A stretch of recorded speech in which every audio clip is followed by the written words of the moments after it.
love with the players, whereas you've got Coma, who has created champions. But we are getting into draft, and we'll have to see whose brain is going to be bigger as we get into this. A bigger brain, Dagder. I like that. That's a pretty good statement as we get our bans across the board now. We didn't get a chance to do lineups. Of course, you can see on your screen will be Leyan starting, and Maestro actually played his first game in summer in the last series against Top Esports. Of course, Jiejie and Xiaoxiang.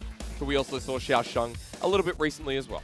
So I love the way we've already started this out for Vici, though, because Syndra has been such a massive pick for Scout. He's the only one that he's got a positive win rate on. He's at 71%. Yep. Everything else is down to the 30%. So getting rid of that pick straight off the bat already is going to throw a wrench into the works for EDG. But you know what? A lot of teams ban this Kalista for Vici Gaming. iBoy can't have Kalista because he's got such a high win rate. He's got like a 20 KDA on it. That's a big win for Vici Gaming as a first pick. You mentioned the Syndra getting banned away, EDG heading towards the Ashe and the Sett pick as their first pick.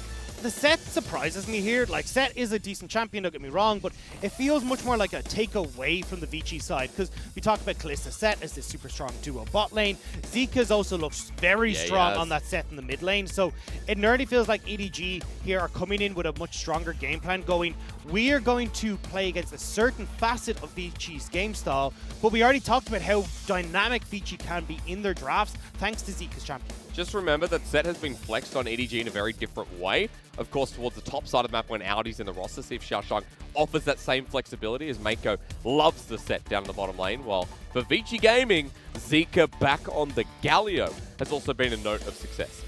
Yeah, and I mean, this has looked absolutely fantastic for Vici, and especially when Leyan, who's starting here today, likes to play through Zeka, where Zeka would get these advantages and then work to support Leyan in these invades. This is looking like a very potent 2v2 that EDG will have to find some way of dealing with. Well, you got a Karma left open and available. LPL loves this pick. Whenever it's open, it gets picked on up as, no, not yet. We're going to see Azir in an early rotation for Scout.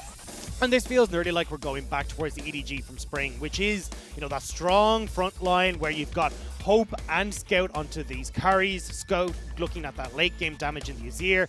Hope having a little bit more of that utility-based style. It was the Varus in spring, it's the Ashe for summer. We'll have to see if they can now get this strong front line to allow them to go into this team fight scenario, or if Vici are going to ban away the likes of the Ornn, these big tank picks that can set up for this EDG style. Does also show us that the Sett will not be going to the mid lane, of course, but talked about it before, the flexibility is towards the top side normally with EDG.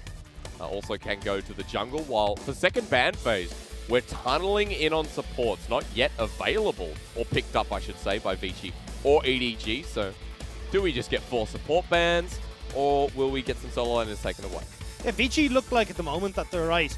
This Sett is not going into that support role. They believe it's for Xiaoxiang in that top lane, but let's see if that will come to be the case as both sides ban away the Tark with Fresh. The Braum that potentially a ban here for Vici as well because of how strong that Braum and Ashe combo is, especially against the Kalista, who struggles when our movement speed's impaired. All right, Vici take it away. Come on. Braum? Maybe? No? Look, either way, you're looking already at the big tank champions that we're talking about for EDG. These frontliners that we're talking about, like the Ornn still available. Jiejie, of course, could still take the Sett in towards the jungle as well, so could potentially see that as a pick come out for EDG. But at the moment, we're still seeing that flexibility there. We have seen a little bit of Karma in that top lane, but more than likely going to Meiko in the bottom lane. Yep. I imagine Jiejie probably taking this Sett, so still to see what Xiaoxiang will be taking in this Let's wait and see, because again, like the flexibility here for EDG through the Sett pick. Now it's time to talk about Vici rounding this comp out, because with the Kalista, we know the engage, very much necessary. Nautilus pairs well, and Cube needs his champ, and yeah, okay, it's Renekton time, Dagda.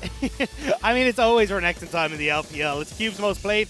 I thought we might see the Wukong come out, though, as like a, hey, let's try and make this work, where we've got a guaranteed engage with the Wukong, follow up with this Galio, and then that enables iBoy so much because of that mass AoE CC that makes it very difficult for EDG to try and deal with. But we'll have to see what the story is going to be here, as there we go. It is a Karma top. Okay, so, I mean, you're very heavily in on this. Okay, we want to try and keep Vici at range, which I don't think is the worst idea here, because as we talked about before in the last game, Renekton can struggle to get into some fights when he's poked and prodded and slowed and stopped, and that's exactly what EDG are looking to do here. You've got the mass speed up coming through from the Karma, you've got slows from the Braum and that Ashe, you've got that fight reset coming through with the Emperor's Divide as well. So EDG here are set up to try and play at range against Vici, who are super short range, because the only people that really can have any sort of range are the Graves and the Kalista, who are almost melee. Great all in here from Vici, but for EDG, with an Azir, a Sett, the way the front line's built up, it feels like EDG want to play this out a little bit slower. Let Scout get his items. Head towards a later game fight where Karma shields at 30 minutes are insane. I'll be curious to track this build, actually, up on the top side against the Renekton. Not a matchup we see a lot here. Everyone knows the LPL is crazy, but Karma top, look, people wouldn't say, oh, that's insane. It's different. We're the region of different, you know? We have some fun picks. There's also a couple of different builds you can go, so make it a little bit more interesting on this Karma top. Oftentimes you'll actually see something like an Iceborne Gauntlet build come through from the Karma, yes, more so than something like that mid lane build. So this could be the full tank Karma that we get in the top lane, which would work very well against this Renekton, who is going to do some good work if he does get onto Xiaoxiang, but we'll have to see if that is going to be the case, or what style of build we get from the EDG top lane. Let's hope we get something interesting. I'm already intrigued here. Vici are 5-5. Their playoff run is on the way, but EDG 3-7. This could be the first split in a very long time, I believe, if ever, that EDG do not make playoffs at all. And that would be an incredible statement as well, because look, they made it to playoffs in spring. They looked really good. They had their very unique style of these late game front to back team fights, but coming into summer, it feels like something has gone wrong in the back, because they're not quite able to find the same presence in that front line that we had when it was Audi and Jiejie that were playing. Now, obviously, very different style of game back in spring, where we were having these big beefy junglers like the Sejuani, the Jarvans, that could provide that front line for you, alongside Audi, who loved the Mordekaisers, the Orns. But even when we look towards something like the Bruiser meta that we're in, where we can still have picks like the Trundle come through, something that can still provide a front line, it's surprising to see that EDG are dissuading that and trying to go towards all these different styles, where you got like Scout going towards the Twisted Face, going for more of a split push orientated style with the Echoes as well, but it hasn't quite worked out for them. Now against Vici, they need to try and make this kite back style work, and it's still very different from what we've seen from EDG before. But I'm excited that if this is something that can work, that they can run again in the future. It just requires a lot of coordination and everyone being on the same page, which hasn't been the strong point for EDG at the moment. No, it has not. Ladies and gentlemen, we apologize for the delay. There is an issue on stage, hence why we are not jumping in. Oh yes, the Mercedes logo, we're in. That's all that it means. All right, the Rift. We enter for Vici versus EDG. Never in my life did I think that this would be a series where a lot of the fans are favoring Vici, thinking they're the stronger team. So EDG got some explaining to do.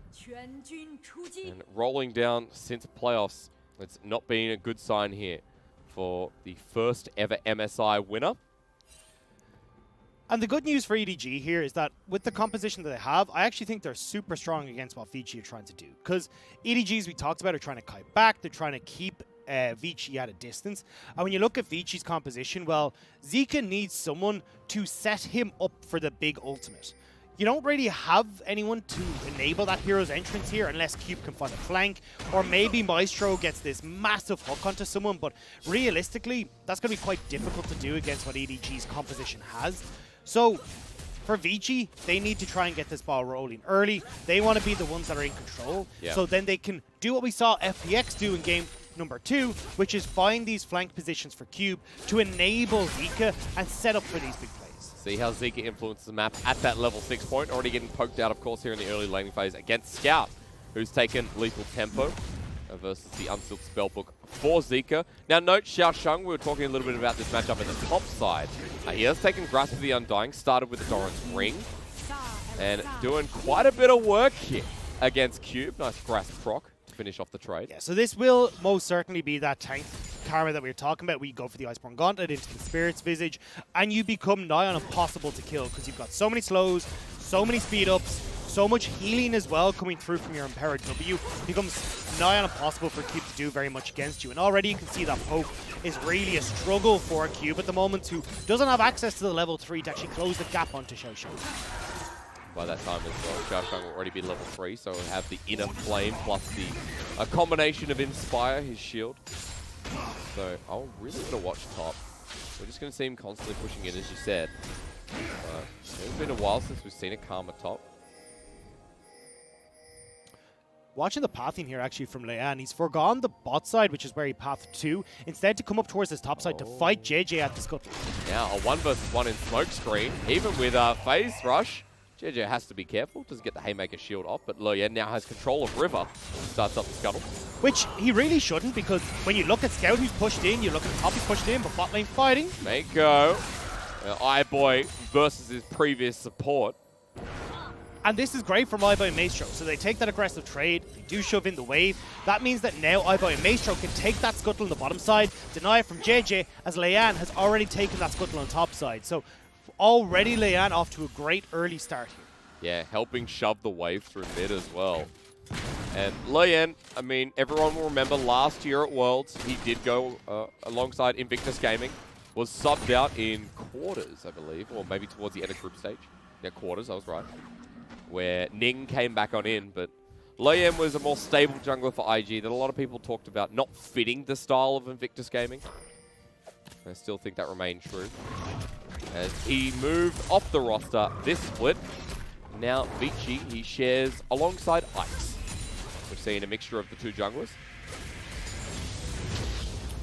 And look, as we talked about, he's off to a good start here. Smart call from Jiejie here to get in and steal away the Gromp, and now we'll get the back to match the back time from Leyan. So overall, that scuttle isn't going to mean too much at the moment, as both these junglers will back on the same items essentially. I mean, one camp up for Leyan, but everything will be stepping back to normal for these jungles. Be excited to see how they can influence this movement.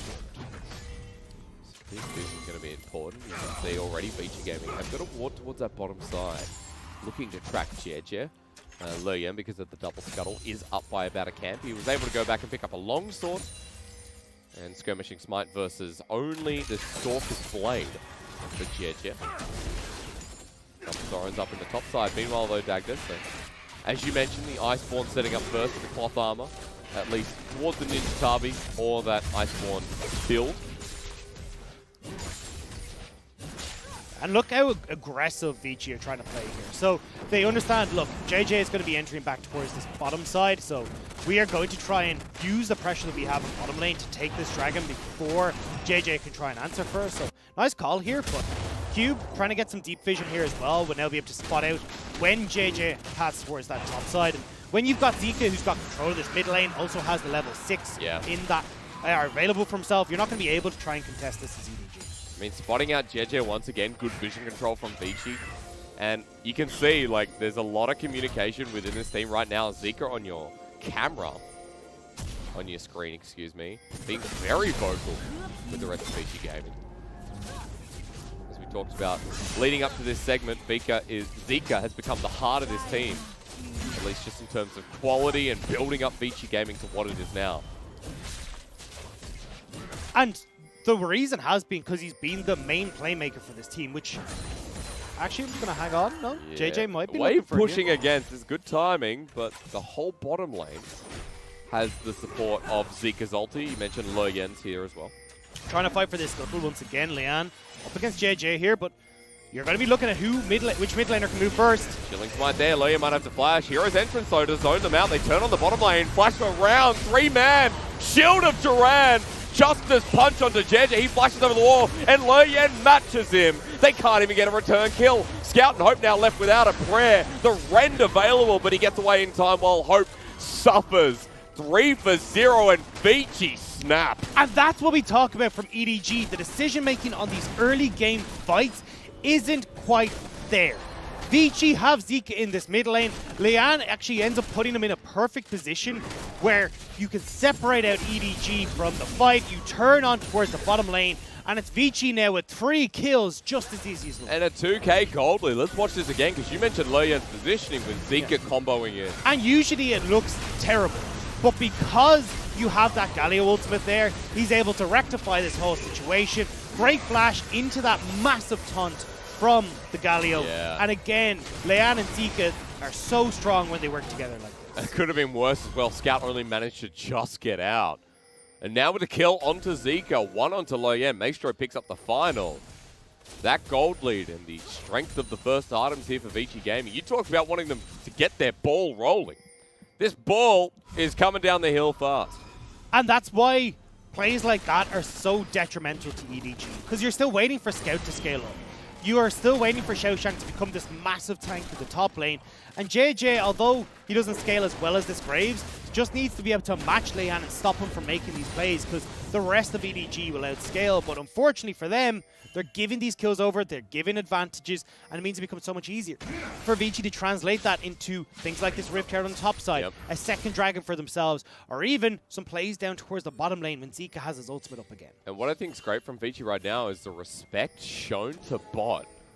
Maestro and iBoy moving as a unit, but they're not walking into lane. Scout's gone missing, and Leyan starting up this Rift Herald, while the bottom lane of Vici Gaming just moved back to the inner turret. They're going to pick up Krugs for now, and Jiejie close to getting spotted out. He'll skirt between the Sentinel. And great call here from Vici. Steal away the Krugs means that, look, you understand that more than likely Jiejie is going to be down on this bottom side. We're going to take away the Krugs, which means there's one less camp for Jiejie on this bottom side. We're also keeping ourselves safe from underneath this turret. And now Zeka, nearly having that ultimate available, is starting to teeter down towards this bottom lane to protect any sort of funny plays that happen underneath this bottom lane turret. We spotted out in the ward, but pings are getting thrown down. Jiejie is being patient, sticking around towards bottom side.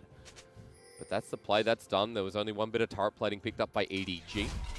What I am surprised at, though, is Leyan not actually going in towards EDG's topside jungle. He's just going to a bottom lane that has no camps up. So I would have preferred to see him invade, especially as Cube is starting to push in this top lane. So at least a little bit of a win for Jiejie, who will get some CS and a little bit of experience back in what is already a deficit in comparison to Leyan. Yeah, that 10 CS is going to be marked for now with the CS lead as Leyan onto another scuttle. And you know what? He has warriors, so a lot of damage to come through on this. A bit more gold in his back pocket. He's spotted out, and EDG have to pay the respect. So we'll be backing now. It means he will be a little bit late for the dragon, but Vici definitely with this wave shoving in, and having that Rift Herald can force plays, even if EDG try to very quickly take that dragon before Vici come back out onto the map. So just try to play the map state right now for Vici, which is what we like to see. Just back away. Let's go topside, says Jiejie. Okay. Well, heading up towards the top lane, perhaps. And just getting a bit of control. And we keep channeling up towards this top side. Xiaoxiang and Cube going head to head. CS even for the Renekton, which is not too bad, considering what we talked about. I feel like that's not going to stick around for long, though. Jiejie clearly wants to make a play on this top side. Cube is relatively low, and they want to make sure Cube can't teleport down to this dragon. But look, I mean, you know that Vici are going to be on this bottom side. Jiejie needs to make something happen elsewhere in the map. Pushing out the wave. Assistance pings coming down. Straight through the lane. Jiejie has the Hex Flash. He's going to walk in front of the turret range. Cube knows he's in trouble. Has Dominus and Flash. He's pulled back in. Dominus with the Flash. The double slice and dice. Face breaker to fly in. But Cube under turret. Needs the Cube. But it's Jiejie who secures the kill up top. While bottom side, EDG, Hope and Meiko have stuck around. Collateral damage with the Ignite. Not enough to kill Meiko thanks to the heal from Hope. But this won't stop him. It should push Hope and Meiko back away from this turret, though. And don't forget, Leyan has got the Rift Herald, so they can look to crack open this bottom lane turret and give a whole bunch of cash into Leyan and into iBoy. Yeah, iBoy and the Kalista will get Blade of the Wrong King off this as well. So Hope and Meiko, lucky they survived. Vici Gaming are going to get first turret blood. Cube on the other side of the map to use the TP. Just note the gold quickly at top of your screen. 12 minutes in, a 2k gold lead here for Vici Gaming. And a necessary lead for Vici to roll into this mid-game with, considering how you were talking about these compositions. There's Hope close. Oh, still gets the shot. The big thing here, though, is how do Vici want to start playing out this map state now? Because you've got iBoy with this massive advantage. You can move him up towards the top side. We're going to replay here, and this is a bit unfortunate for Cube. Even trying to hold on to the stun here until Jiejie used the Haymaker to try and just remove the shield, maybe set up for a kill underneath the tower, but fortunately it's not meant to be. But either way now, look, iBoy moving up towards this top side. They want to start just injecting cash into this Kalista, especially just before these turret plates fall down. But it is only a minute left, so they won't more than likely be able to get a turret plate, although Xiaoxiang is still staying top side at the moment and can probably just wave clear this. Yeah, there's not too much help that's going to be up there, while EDG are committing towards bottom. Trying to find Cube once again, but Leyan is also hovering. He's just taking Krugs. Won't get spotted out here until he walks near that control ward. And you're talking about injecting cash. Hope and Meiko should be able to get some influence down the bottom lane as well, with Scout roaming between vision. The thing is, though, like, if you're trying to trade these structures, iBoy, super strong. He's got that Blade of the Rune King already completed. Bunch of attack speed, bunch of AD. He'll attack a lot faster. Plus, you got another AD carry in Leyan who can go up and help this. So this trade is actually heavily in favor of Vici. Plus, they'll be able to have control of this top side of the map for the Rift Tower that's going to spawn in about 2 minutes. So this is Vici looking really good. And with both these side lanes down, you can have Cube pressure on top, Zeka pushing that bottom lane, and then turn and make a play underneath this mid lane structure and set that up. Cube is actually going to even deny the structure in the bottom lane going down. That's 2 towers now for Vici. That's a rough. All the gold solo to iBoy. What a fun time he's had. Now turret plating is going to drop, but doesn't matter. iBoy still gets the 300 gold in his back pocket, and I'd be super curious as to how much personally he just got. He even has a 20 CS lead over Hope. But you mentioned Cube down here. Scout roaming down, so there could be kill threat, but Maestro is shadowing him. I mean, if you go for this kill threat, you've still got Zeka who can roam down fairly quickly. He needs to start moving now, though, which is a bit late. Dominus underneath the turret. The turret's still healthy. They pull in Meiko, who's going to die. Cube will be the traitor. Shielded Red. Rush towards Jiejie and Hope. Scout pulls back here with the Sett ulti. Maestro gets double dunked. A 2 for 1. Now for EDG, they had the option to start this turret push again, but Vici are trading topside.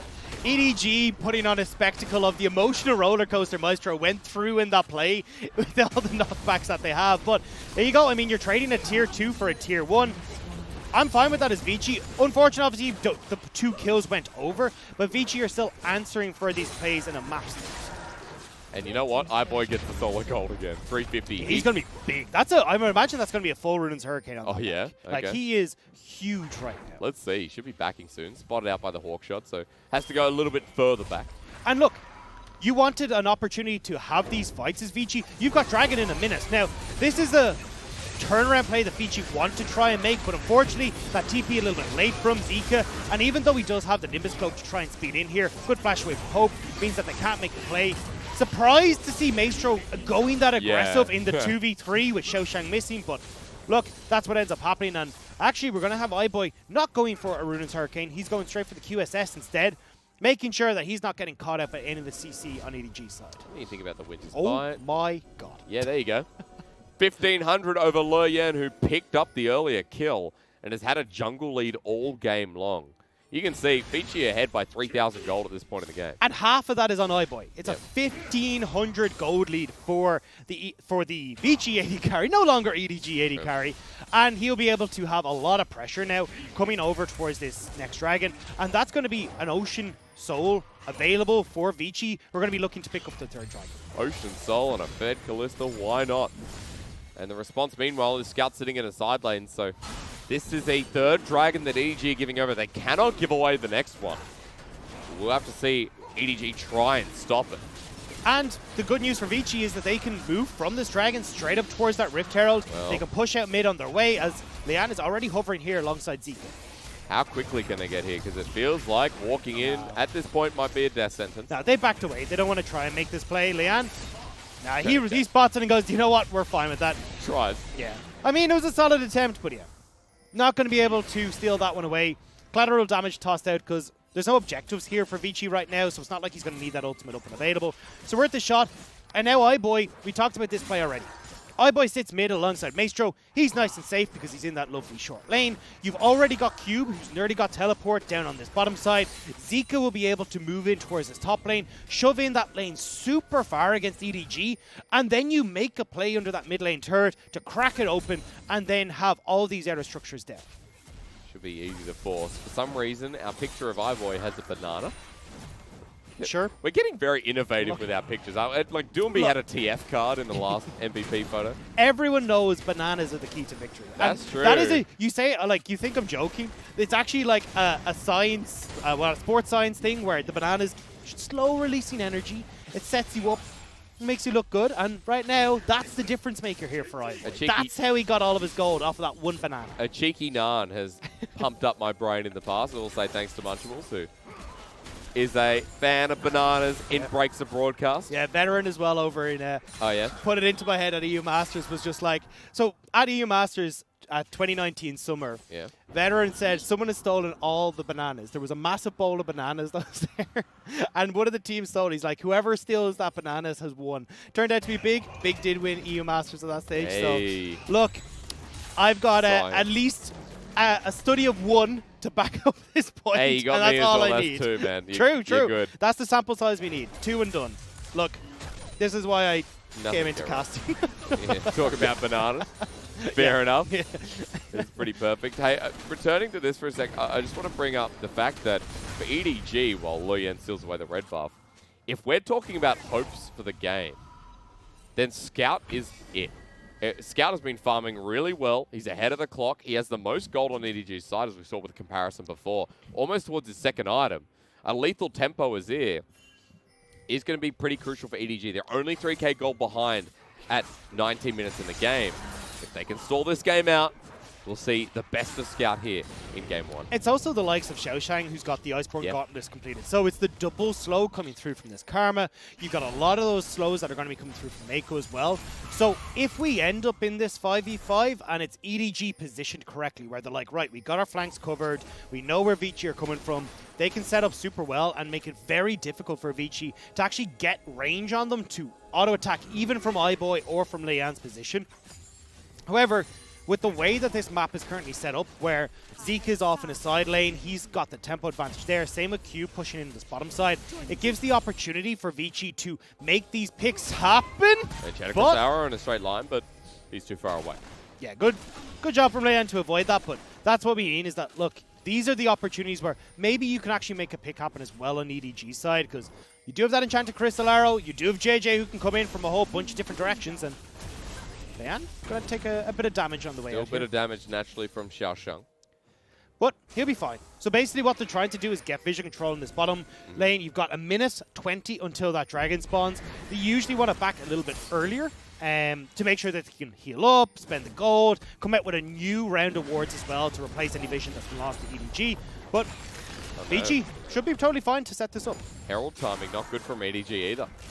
Just taken care of by Zeka, who has the global ult available. Vici, as you said, there's a shove through mid, vision control enabled through bottom side river, 55 seconds. Ocean Soul given over gives at least 10 minutes extra to Vici Gaming. Like, Ocean Soul's so oppressive on W8D carry with melee users who are constantly in the fight. And look how far that top wave has been pushed in now as well. So this is where you've got Vici with pressure on that top side. You're going to be able to keep that pressure on the bottom side because Vici are playing around the dragon on the bottom side of the map. And Zeka even managing to recall, get back out onto the map as well just in time for this dragon. As EDG, if they're the ones that are set up at this objective first, there's always the potential for Vici to find a bunch of these flanks, even with like the teleport from Cube, just to get in behind them. We could also talk about the fact that Vici could secure a fight instead. Hope's in the mid lane by himself. iBoy rends in for a little bit. Shield heals him up thanks to Athene's. Hope also has the Blade of the Ruined King as Vici grouped up as 5 right in front of this turret. And you know what? We're going to do a bit of A-ramming here through the river. It's the Howling Abyss. Leyan poked down again. Scout has a Ludens now. So 2 items here. Yeah, both teams fighting to get this priority, but there's the engage. Starts onto Meiko, but damage done onto Maestro. Meanwhile, he turns large. EDG have the progression forward, and Chanakasara hits onto the supporter. Facebreaker from Jiejie. Wins the war in the backline, though. iBoy walking forward. The justice comes down from Zeka as the shuffle backwards. EDG have lost this fight. forward go Vici. And it felt like EDG had actually found how they wanted to play that super back and forth to begin with EDG whittling down the health bars of Vici, but one mistake and Vici are able to crack them open. They will get the Ocean Soul for themselves, and suddenly that poke and prod from EDG ain't looking so hot. I mean, push mid, open up the ways, at least threaten. Maybe not. Okay, I'm overambitious, I get it. But at that point, iBoy damage insane, and Zeka once more setting Vici up for success. Well, this was a double here, because you get this engage, which draws EDG in, and iBoy yoinks in Maestro, bops off the 2, straight into Zeka, as you mentioned, Hysterics. Like, it was a 1-2 punch that EDG just weren't ready for, and it was them being drawn in that little bit too far. You just had to keep poking, taking it nice and slow, but EDG got that little bit ahead of themselves and fell into the trap of Vici. I mean, they're in a 5k gold lead now, 23 minutes in the game. The Ocean Soul is secured. Elder's coming up in 5 minutes, which I'm sure Vici would seal the deal on the game at the very least. There's Baron up being threatened with Zeka topside. Ult almost available. He has TP though. And Leyan's massive too. No one can duel with this Grave. He's 2 levels over Jiejie. We do have some items like this and Themes and Holy Grail coming through from Xiaoxiang, which does help quite a bit though, although I'm going to hang on. He had a last fight though. So, we'll see. Jiejie with a Hex Flash. Leyan, smoke screen down. Facebreaker not used. Collateral damage comes close, but Meiko blocks it. And the fight over the red buff concludes. So in theory, the way that this Athenes and Holy Grail works is, as we talked about, the poke potential coming through from Xiaoxiang can help to stack up the Athenes and Holy Grail. You then heal whoever has taken some poke back from Vici. But the problem is that that Athenes and Holy Grail isn't quite as good as an Ocean Soul. You just can't quite do as much. So now, this kind of game plan from EDG has fallen to the wayside, and they're really going to struggle unless they can find these picks to answer for the pushing power of Vici, and that's what they're trying to do here. Jiejie working his way around, trying to see if they can find an opportunity to pick someone off, but unfortunately, may not be the case here. Then a flanking angle. Still there. He was spotted on a ward though, so Vici are aware. Zeka's hightailing it down, and Jiejie has to hightail it away. We reset again. But remember, Vici have a pretty strong Baron, and a sneaky one at that. Leyan not thinking about it. Well, at the moment, it's more, right, how far ahead can we get, and then move over into this Baron to draw EDG in. Because it wants to be that final nail in the coffin for EDG, because if you end up situated in this pit, you can actually find yourselves in a bit of a precarious situation where you can be shoved in, especially when you've got a lot of disengage from the Glacial Fissure, got the Enchanted Crystal Arrow. Scout as well gets super well enabled when you're in a pit like the Barons. So they want to try and wait and go, right, when can we either find a pick or jump in on top of EDG when they move to go towards this Baron area? So right now, the gold is being spent. You can see the Death Stance nearly completed there for iBoy. You've got really strong engage coming through from Zeka as well, who would like to have his flash available before Vici try and make any sort of bounce back against EDG. So we're in a little bit of time. Dagda though, we need to take note. We've got some really good flanking wards here for Vici Gaming. Up towards the top side near that Baron pit, a deep control ward, as well as a deep sightseeing ward as well. Yeah, and look, that's what Vici been doing such a good job of actually doing. I mean, even when we were looking at that ARAM in the mid lane, if EDG had actually backed away from the river, there were a bunch of wards that Cube could have TP'd to find these flanks over, and that is exactly how Vici want to be playing this. And right now, they've got a whole heap of vision. Top wave just push in, bot is in a great position for Vici, so they just start up the Baron. It's going down quick as well. EDG, their attention demanded. Xiaoxiang made the walk. It's still out of vision. To be zoned out, Dredgeline pulls on in. That's Meiko again. Door goes up with the Ignite. Zeka in from the wing. And Baron's still being continued. iBoy's doing it himself for now. Meiko will drop a ward though and spot it. But he's not taking that much damage, so that's why iBoy's free to just continue towards this. Someone would eventually need to move over and help iBoy before he goes real low. He's at half health. Okay, we get the lettuce and we start again. Zeka joins. As Dredgeline once more, Maestro looking for the pick. Shield used. Vici with some strange pathing, but it leads into the engage from Maestro once again. Depth charge into the backline onto Hope. Forward they go, Enchanted Crystal Arrow there, but the Glacial Fissure missing. Leyan walking down, and you know what? Vici burned a lot of ults out of them. And out of that's the what bottom we were lane. talking about, is Zeka really needs to have his flash up available, same with Cube, so then you can start off these engages. EDG playing towards the strengths of their composition, backing away, not giving the opportunity for Vici to close that gap. Now though, look at the summoner spells for Zeka. Both the flash and the ghost, and he's got a Nimbus cloak as well. Yeah. So when he starts rolling, he's going to be going damn quick. And you know what? We're going to see him in action in 45 seconds. Elder spawning. And while Leyan's clearing up towards topside, he doesn't really need to... He needs to back, let's be honest. 35 seconds. He's got a death dance on the way, so a big Graves in this next fight would be crucial. So He doesn't have enough gold. I think that's the problem here, is that he doesn't have enough gold, just cleared out the wolves, and if he was to recall now, he would be late to the party for this dragon. So Vici right now, not wanting to recall, try and keep control of this river area, and having the opportunity here to just go towards this Elder Dragon that's in 10 seconds. Just remember, if we get into a 5 versus 5 though, Vici's still with Ocean Soul. Feels like that net has Leyan ambitiously going forward to pick up letters. Everyone from Vici at full health. We're doing this again, but last time it was EDG in this position. Look at the vision control for Vici though. They don't have these flank wards. They're not able to find ways to maneuver around EDG, because EDG have actually done a good job of getting a bunch of control wards around where their position is and making sure they're spotting out all members of Vici at all times. Careful does it, still on a whim. You see iBoy almost getting caught out, but safety here with Ocean Soul once again. Maestro with the dredge line narrowly misses Meiko. And Vici are waiting. They're just trying to pull in EDG. Mantra Inspire once more forward with Leyan to bait out the unbreakable. iBoy to flash forward here from Maestro. It's only a stun turret. Glacial Fisher onto the Nautilus. Vici too ambitious here with the Inspire once again, pushing EDG forward onto Maestro. He survives, but EDG now have the health bar advantage until Maestro hits a champion again. As Facebreaker narrowly misses onto Cube. Leyan on the side.